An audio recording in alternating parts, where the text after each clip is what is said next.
Veteran commentator Craig Peters will be calling his 30th Vodacom Durban July this year. In so doing, he'll be setting a new record previously held by the legendary Ernie Duffield. Run for it, but it's heavy metal and run for it. Heavy metal's won it. Craig's interest in race commentary started a long time back when he was just a little boy.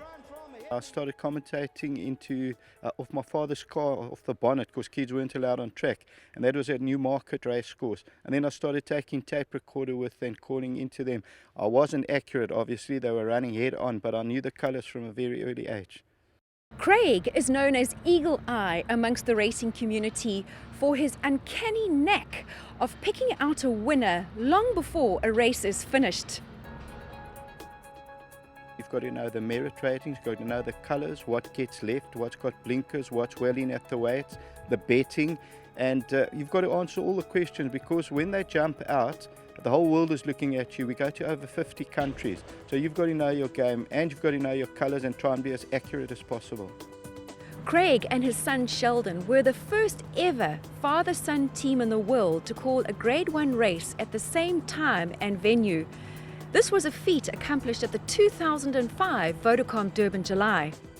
Yes, calling the Vodacom Durban July together was a very, very proud moment in both our careers, both our passions combined, and that we got to call the greatest race on the continent. Absolutely awesome. Between Sheldon and myself, we do the 12 races on the card, whether it be for TV or for on-course. The commentary box Vodacom Durban July Day is a buzz, because that phone doesn't stop ringing.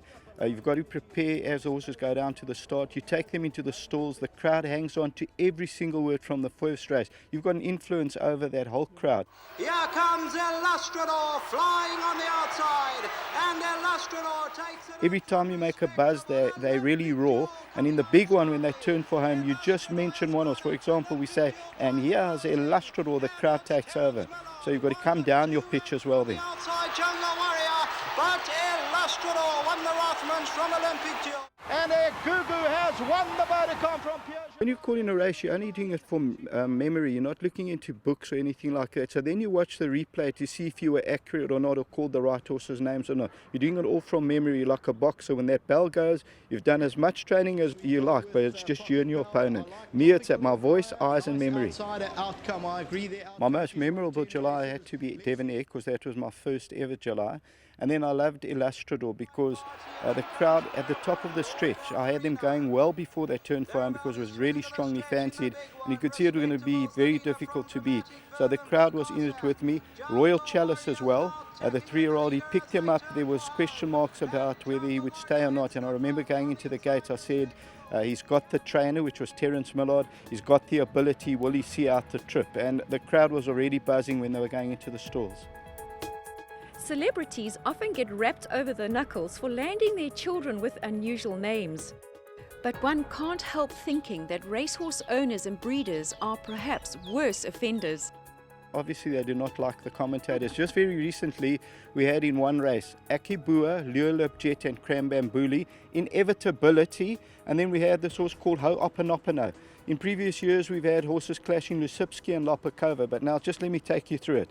They come to the last 100 meters, Crambambuli, Lurelip Jet, and here comes Akibua flying on the outside. We're in trouble. Sounds like you've got to have a sense of humour to do this job. And you've got to adjust your false teeth as well.